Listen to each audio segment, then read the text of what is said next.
قوم عاد ایک ایسی قوم تھی جو بڑے طاقتور تھے۔ 40 ہاتھ جتنا قد، 800 سے 900 سال کی عمر تک نہ بوڑھے ہوتے نہ بیمار، نہ دانت ٹوٹتے نہ نظر کمزور ہوتی، جوان، تندرست اور توانا رہتے۔ بس انہیں صرف موت آتی تھی اور کچھ نہیں ہوتا تھا، صرف موت آتی تھی۔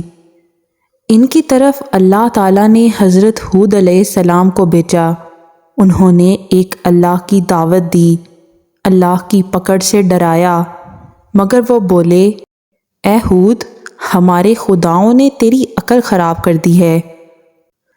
جا جا اپنے نفل پڑھ، ہمیں نہ ڈرا، ہمیں نہ ٹوک۔ تیرے کہنے پر کیا ہم اپنے باپ دادا کا چال چلن چھوڑ دیں گے؟ جا جا کر اپنا کام کر، اگر ہم تیرے کہنے پر چلے تو ہم بھوکے مر جائیں گے۔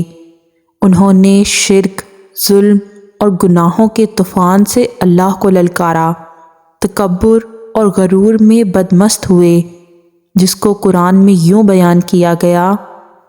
اب قوم عاد نے تو بے وجہ زمین میں سرکشی شروع کر دی اور کہنے لگے، ہم سے زور آور کون ہے؟ کیا انہیں یہ نظر نہ آیا کہ جس نے اسے پیدا کیا وہ ان سے بہت زیادہ زور آور ہے، اور آخر تک ہماری آیتوں کا انکار ہی کرتے رہے۔ قوم عاد بولی، کوئی ہے ہم سے زیادہ طاقتور تو لاؤ اسے، ہمیں کس سے ڈراتے ہو؟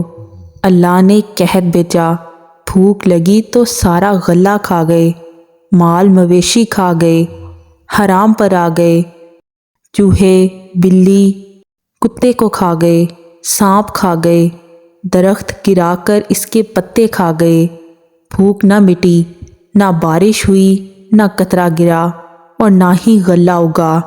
پھر تنگ آ کر اپنا ایک وفد بیت اللہ بھیجا۔ ان کا دستور تھا کہ جب مصیبت آتی تو اوپر والے کو پکار اٹھتے، جب دور ہو جاتی تو اپنے بتوں کو پوجنے لگتے۔ قوم عاد کا ایک وفد بیت اللہ گیا اور کہا کہ ہمارے لیے اللہ سے دعا کرو کہ بارش برسائے۔ اللہ نے ان کی دعا قبول کی، وہ خوشی خوشی واپس آئے۔ سب لوگ ایک میدان میں جمع ہوئے، بادل آیا، وہ خوشی سے ناچنے لگے کہ اب بارش ہوگی اور قحط مٹے گا، کھانے کو ملے گا۔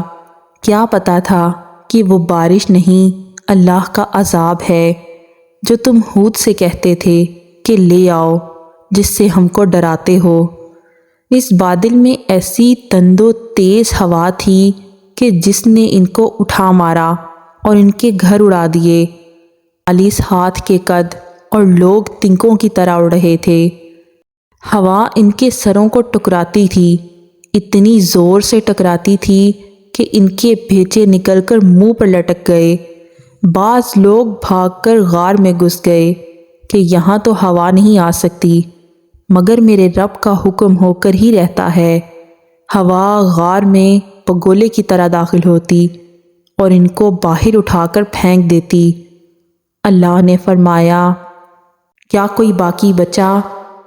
اگر تم اللہ کی اور اس کے رسول کی نافرمانی کرو گے تو اللہ تم پر ایسی جگہ سے عذاب بھیجے گا جہاں سے گمان بھی نہ ہوگا۔ جو گناہ قوم عاد نے کیا، کیا وہ ہم نہیں کر رہے؟ کیا ہم اللہ کی حدوں کو پار نہیں کر گئے؟ کیا ہم نے اللہ کو اپنی نافرمانی سے نہیں للکارا ہوا؟ جن گناہوں کو ہم معمولی سمجھتے ہیں، اللہ نے ان پر پوری پوری قومیں زمین بوس کر دیں۔